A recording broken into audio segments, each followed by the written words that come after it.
Welcome to my sweet life with Ruhi. আমি আজকে আপনাদের জন্য নিয়ে এসেছি একটা নিউটেলা চকলেট কেক।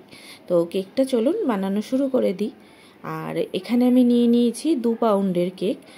আপনারা 1 পাউন্ডের মধ্যেও করতে পারেন। আমি যে ডিজাইনটা করব সেখানে আমার 2 পাউন্ডের কেক লাগবে, সেই জন্য আমি একটা একটা করে 4টে লেয়ার করে নিয়েছি কেকটার।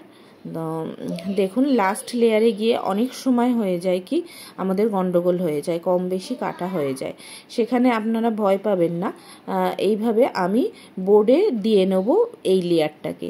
তো এই যে লেয়ারটা আপনাদের কাটাটা উল্টো পাল্টা হবে বা এরকম হয়ে যেতে পারে কাটাটা, তো সেখানে সেই ক্ষেত্রে আপনারা এই লেয়ারটাকে মিডিলেও দিতে পারেন, আবার লাস্টেও দিতে পারেন। তো আমি এটাকে সবার ফার্স্টে দিয়েছি, মানে একদম নিচে, এটা বেসের উপরে রেখে আমি লেয়ারটাকে ঠিক করে নিলাম। তো আমার কাছে কিছুটা এক্সট্রা যে কেকটা ছিল ওপরের কোটিংটা, আমি এক্সট্রাটা যেটা কেটে রেখেছিলাম সেটা দিয়েই আমি কেকটাকে কিন্তু মিডিলে ঠিক করে দিলাম।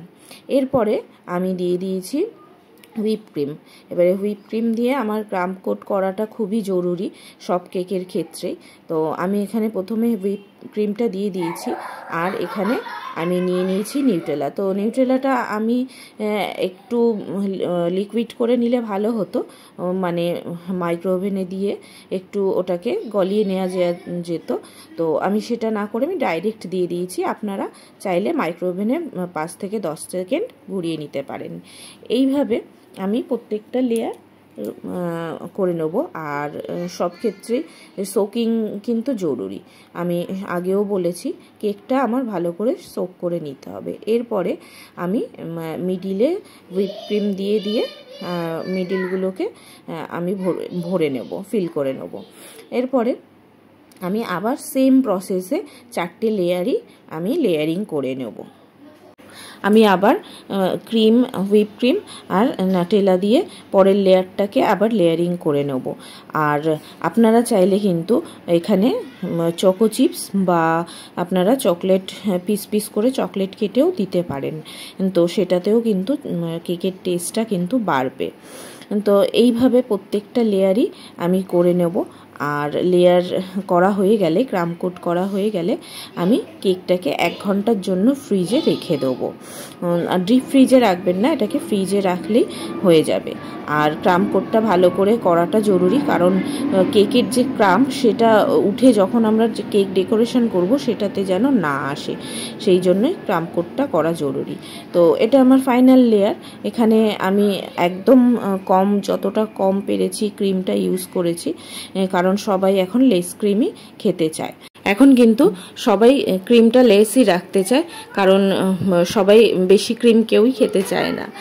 আর এরপরে আমার কেকটা পুরোপুরি ফ্রিজে রেখে যখন সেট হয়ে গেছে, তখন আমি এটাকে বার করে একদম মিডল থেকে কেকটাকে আমি 2 পিস করে নিলাম।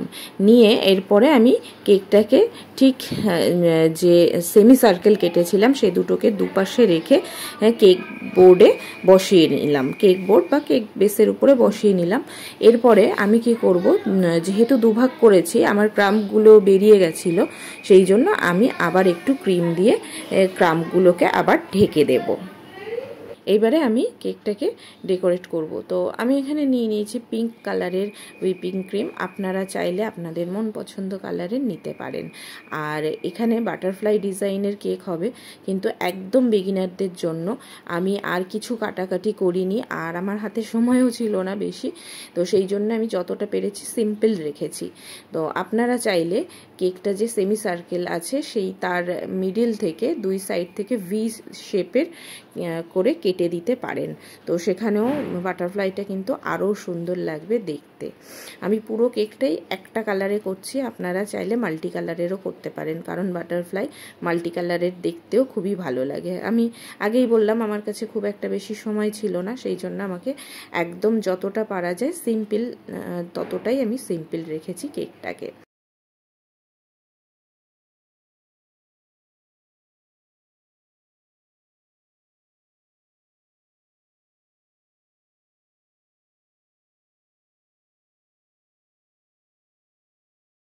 পুরোটাই আমার হয়ে গেছে, পিঙ্ক কালার দিয়ে আমি ফিল করে নিয়েছি। এরপরে আমি একটা প্যালেট নাইফের সাহায্যে পুরো কেকটাকে আমি সমান করে নিয়ে চারিদিকে ক্রিমটাকে আমি স্প্রেড করে দেবো।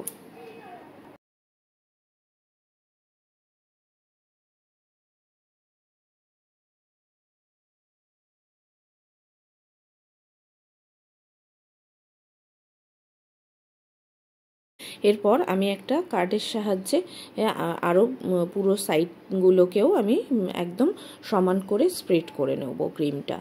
আর এটা আমি নিয়েছি ফটো প্রিন্ট যে কেকগুলো হয়, সেই কেকের নিচের যে প্লাস্টিক দেওয়া থাকে, ওএমআর শিট বলে, তো সেটাও আপনারা ইউজ করতে পারেন, অথবা তাস খেলার যে কার্ড হয় সেই কার্ডও আপনারা ইউজ করতে পারেন। এরপরে আমি বাটারফ্লাইটাকে একটু ডিজাইন করে নেব। তো আমি এখানে খুবই সিম্পল ডিজাইন রেখেছি, আপনারা চাইলে আপনারা মনের মতো করে ডিজাইন করে নিতে পারেন। এরপরে আমি কিছু স্প্রিঙ্কল দিয়ে কেকটাকে আরেকটু সুন্দর করে নিলাম। তো আজকের কেকটা আপনাদের কাছে কেমন লাগলো আমাকে অবশ্যই কমেন্টে জানাবেন।